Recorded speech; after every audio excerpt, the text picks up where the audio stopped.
Ravi Kumar SS coaching centre YouTube channel में आपका स्वागत है। आज हम सामाजिक विज्ञान का टॉप 120 सब्जेक्टिव क्वेश्चन का पार्ट 1 लेकर आए हैं, जो परीक्षा के दृष्टिकोण से बहुत महत्वपूर्ण है।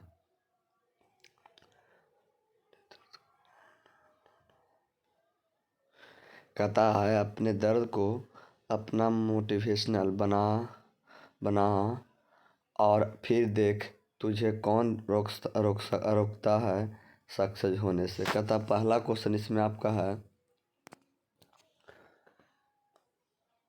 कहता है खादर मिट्टी और बांगर मिट्टी में अंतर स्पष्ट करें। तो पहला है, खादर और बांगर मिट्टी में निम्न अंतर है। क्या है? निम्न अंतर है। कहता है खादर में आपको होता है नई जलोढ़ मिट्टी को हम लोग क्या कहते हैं? खादर कहते हैं। क्या कहते हैं? खादर कहते हैं। बांगर है तो कहता है पुरानी जलोढ़ मृदा को हम लोग क्या कहते हैं? बांगर कहते हैं। फिर कहता है खादर मिट्टी नदी के समवर्तीय क्षेत्रों में पाया जाता है, जबकि बांगर मिट्टी नदी के दूरवर्ती क्षेत्रों में पाया जाता है। कहता है खादर का कण महीन होता है, जबकि बांगर का कण मोटे होते हैं। क्वेश्चन नंबर 2, कहता बाढ़ से होने वाले हानि का वर्णन करें। कहता बाढ़ से होने वाली हानियाँ निम्नलिखित है। कहता पहला पॉइंट, बाढ़ के दौरान जीव जंतु की मृत्यु हो जाती है। दूसरा पॉइंट, कहता बाढ़ के कारण उपजाऊ भूमि पर लंबे समय तक जल जमाव हो जाता है, जिससे खेती नहीं हो पाती है। अगला है तीसरा पॉइंट, बाढ़ के कारण सड़क एवं रेल मार्ग टूट जाते हैं। चौथा पॉइंट, बाढ़ के कारण हानिकारक बीमारियां का प्रकोप बढ़ जाता है, जैसे मलेरिया हो गया, हैजा हो गया, चेचक हो गया, कोलेरा हो गया इत्यादि हो गया।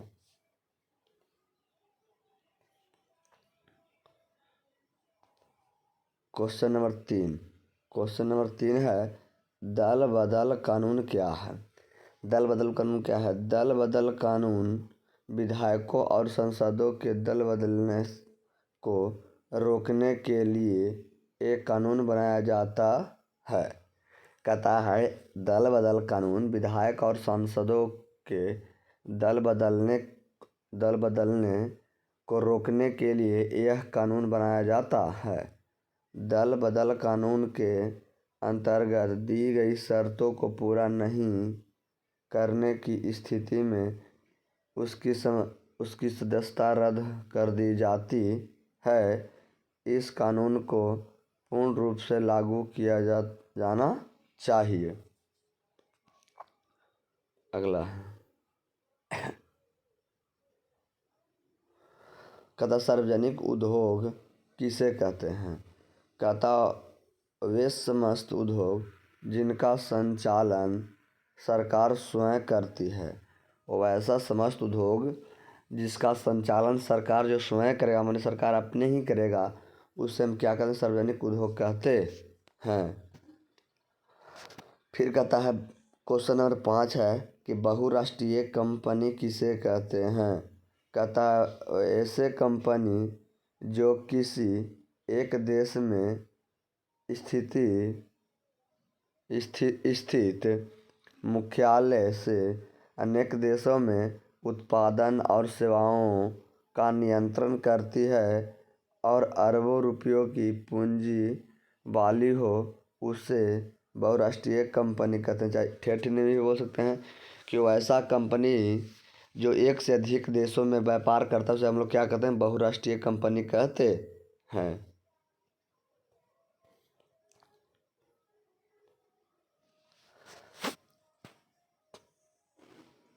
चलिए क्वेश्चन नंबर 6 है। क्वेश्चन नंबर 6 है, कृषि को भारतीय अर्थव्यवस्था की रीढ़ क्यों कहा जाता है? तो कहता है भारतीय अर्थव्यवस्था की भारतीय अर्थव्यवस्था कृषि पर आधारित है। जो भारत की अर्थव्यवस्था जो किस पर आधारित है? कृषि पर आधारित है। देश की कुल जनसंख्या का 70% लोग कृषि से जुड़े हैं। इन सभी का जीवन यापन कृषि से ही होता है। कहता है भारत की अर्थव्यवस्था जो कृषि पर आधारित है, देश के कुल जनसंख्या का 70% लोग हैं जो कृषि से ही जुड़ा रहता है। इन सभी का जीवन यापन कृषि से ही होता है। भारत की राष्ट्रीय आय का बड़ा भाग कृषि से ही प्राप्त होता है। भारत की जो राष्ट्रीय आय का सबसे बड़ा भाग है वह कृषि से ही प्राप्त होती है। उद्योग के लिए कच्चे माल की प्राप्ति कृषि से ही होती है। इसीलिए कृषि देश के विकास का आधार भी कहा जाता है। कहता है इसलिए कृषि देश के विकास का आधार कहा जाता है।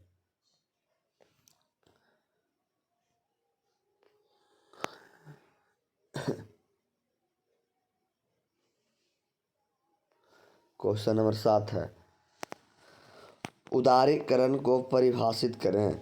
कहता उदारीकरण का अर्थ सरकार द्वारा बनाई गई आर्थिक नीतियों में विशेष छूट प्रदान करना उसे क्या कहते हैं? उदारीकरण कहते हैं। या दूसरा परिभाषा बोल सकते हैं कि 1991 के नई आर्थिक नीति के अंतर्गत उदारीकरण का नीति अपनाया गया था जिससे लाइसेंस, कोटा, परमिट से अन्य आवश्यक रुकावट से छुटकारा पाने के लिए उदारीकरण का नीति अपनाया गया था। अगला क्वेश्चन है क्वेश्चन नंबर 8।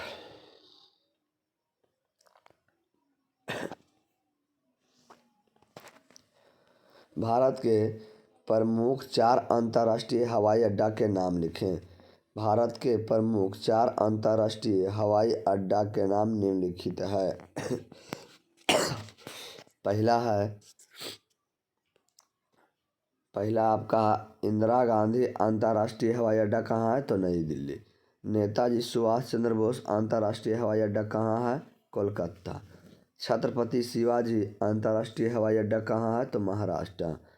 अन्नादुराई अंतर्राष्ट्रीय हवाई अड्डा कहाँ है? तो यह चेन्नई में है।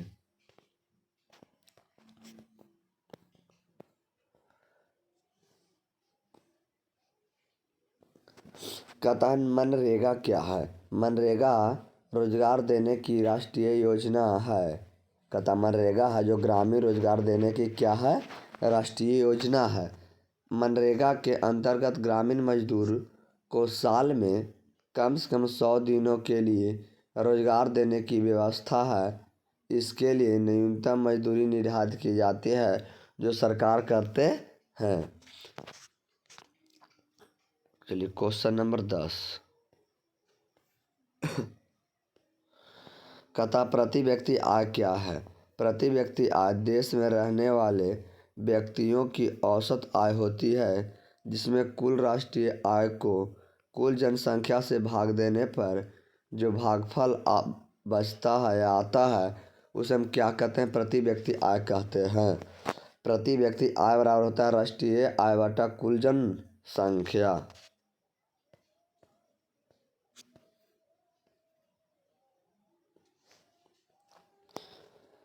विकसित देश तथा अविकसित देश में दो अंतर लिखें। कहता विकसित तथा अविकसित देश में दो अंतर लिखें। तो कहता विकसित देश तथा अविकसित देश में निम्नलिखित अंतर है। कहता विकसित देश, कहता विकसित देश में प्रति व्यक्ति आय अधिक होती है जबकि अविकसित देश में प्रति व्यक्ति आय क्या होती है? कम होती है। दूसरा पॉइंट, विकसित देशों में लोगों का जीवन स्तर ऊंच होता है जैसे अमेरिका होगा, जापान हो गया। फिर कहता अविकसित देशों में लोगों का जीवन स्तर निम्न होता है जैसे नेपाल, भूटान हो गया, भारत हो गया इत्यादि।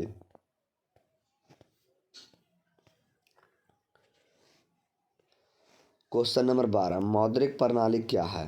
कहता मौद्रिक प्रणाली में विनिमय का सभी कार्य मुद्रा के सहायता से की जाती है। अर्थात मौद्रिक प्रणाली एक ऐसा प्रणाली है जिसमें वस्तुओं को खरीदने या बेचने के लिए वस्तु न देकर मुद्रा का प्रयोग करते हैं उसे मौद्रिक प्रणाली कहते हैं। ठेठ हिंदी में कहता है मौद्रिक प्रणाली वैसा प्रणाली जिसमें वस्तु का खरीद या बिक्री मुद्रा की सहायता से उसे क्या कहते हैं हम लोग मौद्रिक प्रणाली कहते हैं। अगला है गुप्त मतदान। 13 नंबर क्वेश्चन, गुप्त मतदान किसे कहते हैं? मतदान की वैसी प्रक्रिया जिसमें किसी अन्य व्यक्ति को यह पता नहीं चलता है कि मतदान देने किसे अपना मत दिया है, उसे क्या हम लोग कहते हैं गुप्त मतदान कहते हैं। यानी गुप्त मतदान जब किसी पार्टी को बताए हुए अपना मत स्वयं प्रदान करता है, यानी जाके देता है अपनी इच्छा के अनुसार, हम क्या कहते हैं गुप्त मतदान कहते हैं। अगला है आतंकवाद लोकतंत्र के लिए चुनौती है कैसे? कहता है आतंकवाद है जो लोकतंत्र के लिए, आतंकवाद लोकतंत्र के लिए चुनौती है कैसे? ये क्वेश्चन आपका VVI है। क्या क्वेश्चन है आपका VVI? कहता आतंकवाद लोकतंत्र के लिए बहुत बड़ी चुनौती है। कहता आतंकवाद है जो लोकतंत्र के लिए बहुत बड़ी चुनौती है, यह देश की एकता और अखंडता के लिए बहुत ही खतरनाक है। कहता आतंकवाद है जो देश की एकता और अखंडता के लिए बहुत ही खतरनाक है। कहता किसी भी लोकतंत्र में आतंकवादी दुर्घटना के होने से वहाँ के विकास या जन कल्याण योजनाओं के चलाने में कठिनाई उत्पन्न होती है और विकास की प्रक्रिया धीमी हो जाती है या थम जाती है। क्या ये लोकतंत्र के लिए चुनौती है? क्वेश्चन नंबर 15 कहता बाढ़ के 4 कारणों की व्याख्या करें। बाढ़ के निम्न कारण है। पहला, अधिक मात्रा में वर्षा होने से नदी का जलस्तर बढ़ जाना, नदी में गहराई कम होना, पेड़ पौधा अंधाधुंध काटना, नदी बांधों का टूटना। क्वेश्चन नंबर 16 अंतर्राष्ट्रीय जल विवाद किसे कहते हैं? अंतर्राष्ट्रीय जल विवाद किसे कहते हैं? कहता है दो या दो से अधिक राज्यों के बीच नदी जल को लेकर उत्पन्न होने वाले विवाद को अंतर्राष्ट्रीय राज्य विवाद कहते हैं। अंतर्राष्ट्रीय राज्य जल विवाद कहा जाता है। अगला है क्वेश्चन 17 नंबर, कहता जल संसाधन के उपयोग को लिखें।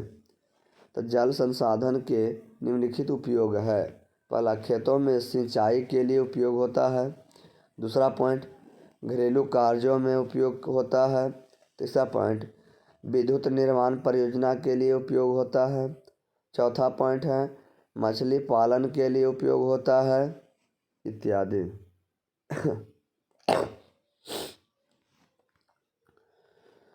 क्वेश्चन नंबर 18, ये भी क्वेश्चन आपका परीक्षा के दृष्टिकोण से बहुत इंपॉर्टेंट है, बहुत महत्वपूर्ण है। कहता सूचना का अधिकार कानून लोकतंत्र का रखवाला है कैसे? कहता सूचना का अधिकार कानून लोकतंत्र का रखवाला है कैसे? सूचना का अधिकार कानून के अंतर्गत जनता को यह अधिकार होता है कि वह सरकार द्वारा चलाए जा रहे विकास के कार्यों के बारे में सूचना प्राप्त कर सकता है ताकि कार्यों में हो रहे धांधली को रोका जा सके। अतः सूचना का अधिकार कानून लोकतंत्र का रखवाला है। हमारा वीडियो अच्छा लगता है हमारे चैनल को सब्सक्राइब करें, लाइक करें, बताना ना भूलें।